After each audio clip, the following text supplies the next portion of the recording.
All right, so now it has been sanded. Sanded the sides as well.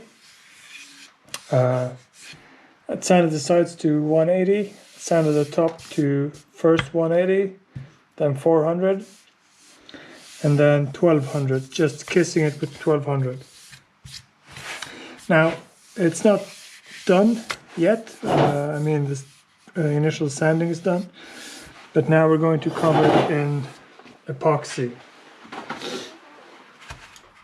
So, as we did with the bottom, it's a great pore filler, and we're going to go the top and as much as the sides as we can, but not touching the bottom, because we don't want it to stick to the bench. So I'm going to get my cup,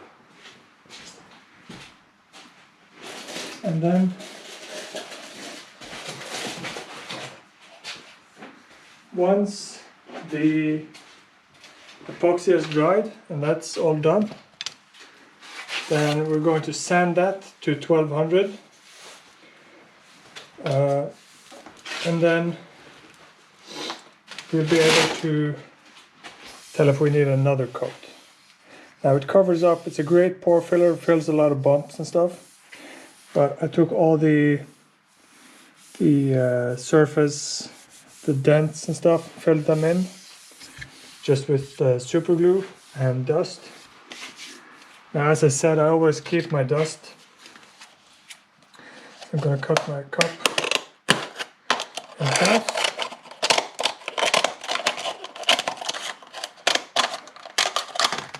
I used to have smaller cups than this, but now plastic cups aren't allowed in Norway anymore. Disposable plastic.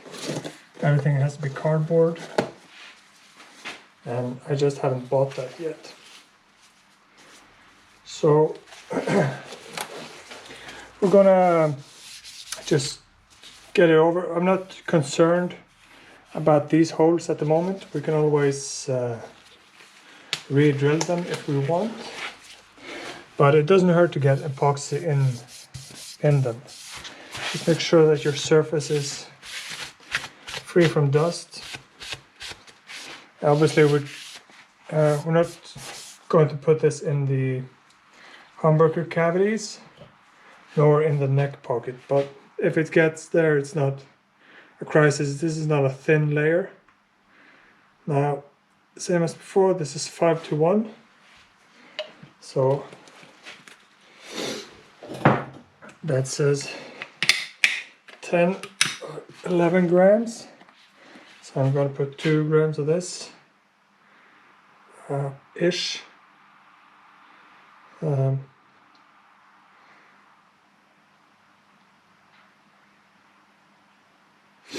My scales aren't that exact. I should have a better one, but you know, it's the hassle of it all. Now it's again mixing this. And this is doing this using epoxy as a pore filler is something that I saw on Arch Toppery on YouTube. That's Ken Parker, the incredible luthier, guitar builder Ken Parker. As tip, using this, he does build very different instruments than I do. He builds arch tops. If you remember the Parker guitars from the 90s, Parker electrics from the 90s and early 2000s, that's the same guy, but now he doesn't build electrics anymore, he builds arch tops. Or I mean, he doesn't build solid bodies, he builds arch top guitars. And they are works of art, truly. So if you want to see somebody build a proper guitar, or you're just interested in brilliant craftsmanship and tool fabrication and just brilliant ideas for solving small problems, then check out Arch Toppery. I am, of course, in no way affiliated with Ken Parker. I wish I was, but I'm not. So I'm just spreading this around. So this is about 15 grams. The paper does soak up a bit, and this poplar seems to soak up more than the maple I have used before does. But that's not a problem. This will harden completely. It'll be glass hard. So I'm not concerned with any of that. We're also going to be wiping this off. We're not going to leave a huge coat of this on, thick coat. It'll be a really thin coat, but it'll provide a very, very smooth surface.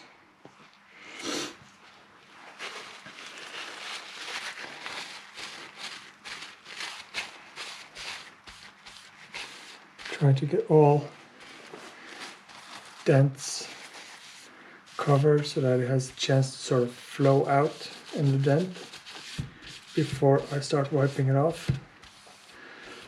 You could also leave this on, I suspect. But if you have any inconsistencies in the epoxy, you will have a very hard time sanding that off. Now, as you can see, I'm doing the sides. And whatever dust you can see, that is just the lint coming off the paper. It's not dust from the wood. I thoroughly vacuumed and cleaned the wood before starting this. Now we are going to, once this is dry, we are going to do one coat just for the side, just to make sure that we have everything as covered as we can. But we're going to do as much as we can now, because this will also fill any gaps between the binding and the wood and any scuff marks and things like that. As you can see, I'm being rather sloppy with this. That is because we are going to wipe it off. It doesn't have to be super neat. Just want to make sure I get it everywhere before I start wiping it off.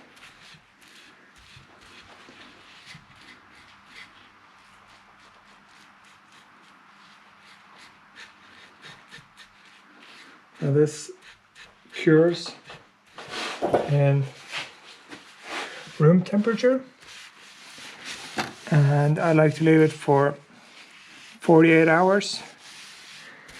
And then, as I mentioned in the other video, before you start any finishing, it is important that you wipe the guitar down with water, or at least a very damp cloth, like a microfiber cloth, because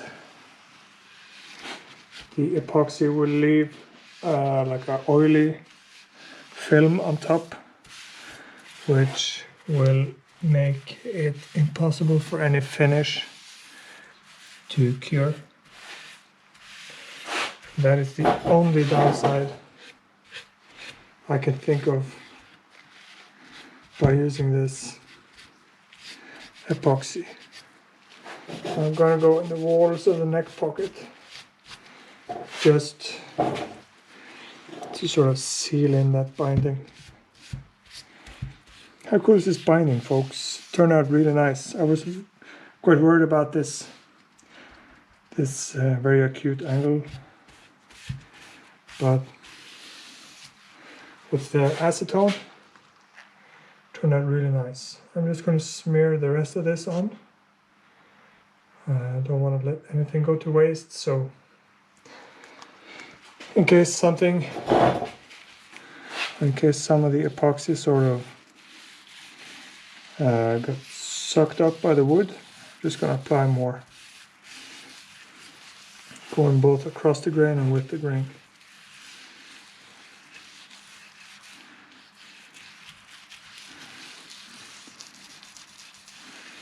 Get it everywhere, and then we're going to wipe it off, obviously before it hardens, because as I just said, it takes days for it to harden properly, or 24 to 48 hours.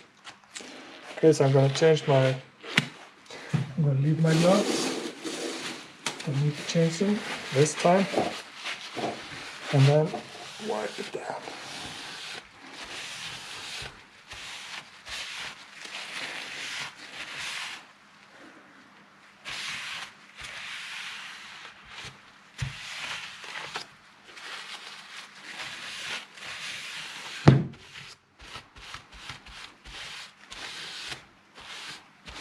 As you can see, the paper is linting. That's not the epoxy, that is the paper.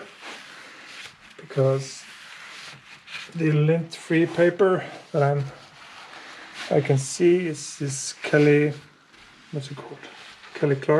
Clark. And the ones that I can find don't ship to Norway. So thanks, Kimberly Clark. This is why I have to go to the local Biltema, it's called. I guess it's like Ollie's in the US. You can buy anything. And it's supposed to be lint free, but everything from that store is just supposed to. Nothing really works the way it should.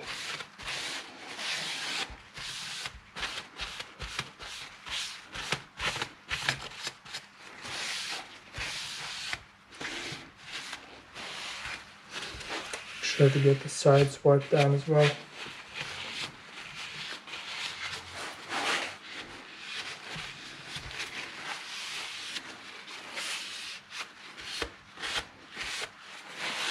Okay, so once you're done, don't touch it, but it should look sort of dust dry. You know, when you're lacquering and something looks dust dry, it looks like that. And then it's just a matter of changing out your paper until you don't have a huge amount of lint left, and then letting it cure. And this will leave us with a wonderful surface to work on further. So that's it. That's the body epoxied.